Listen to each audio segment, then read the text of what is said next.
సోహెల్ నిన్న చాలా ఏడ్చాడు సినిమా సరిగ్గా ఆడట్లేదని, షోకి ఎవరు రావట్లేదని. నాకు ఇది ఎలా అనిపించింది అంటే ఏదో బలవంతంగా సినిమా చూపించాలని అనిపించింది. బిగ్ బాస్ని నమ్ముకొని వస్తే బిగ్ బాస్ వేరు, ఇది వేరు. యాక్చువల్ బిగ్ బాస్లో కామెంట్ పెట్టారంటే బిగ్ బాస్లో ఒక ఎంటర్టైన్మెంట్ ఉంది. నువ్వు ఎంటర్టైన్మెంట్ చేసినావు కాబట్టి కామెంట్స్ పెడతారు, ఏమన్నా చేస్తారు.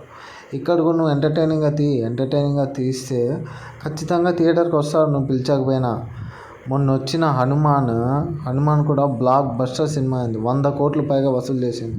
అంతెందుకు సూపర్ స్టార్ గుంటూరు కారం రికార్డ్స్ని కూడా కొట్టేసింది అది. అంటే గుంటూరు కారం కూడా 100 కోట్లు వచ్చాయి, అది కూడా బ్లాక్ బస్టర్ అయింది.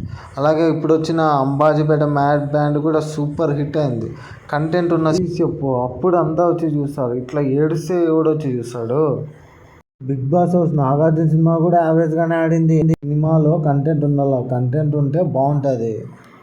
ఇక్కడ చేత కాలేదంటావా? మళ్ళీ బిగ్ బాస్లో ట్రై చేయి, మళ్ళీ అక్కడే ఎంటర్టైన్ చేయి అందరినీ. మరి నీ కెరీర్ నువ్వు చూసుకోవాలి, అంతేగాని ఇట్లా జనాల మీద పడి ఏడ్చడం ఏంది దరిద్రంగా.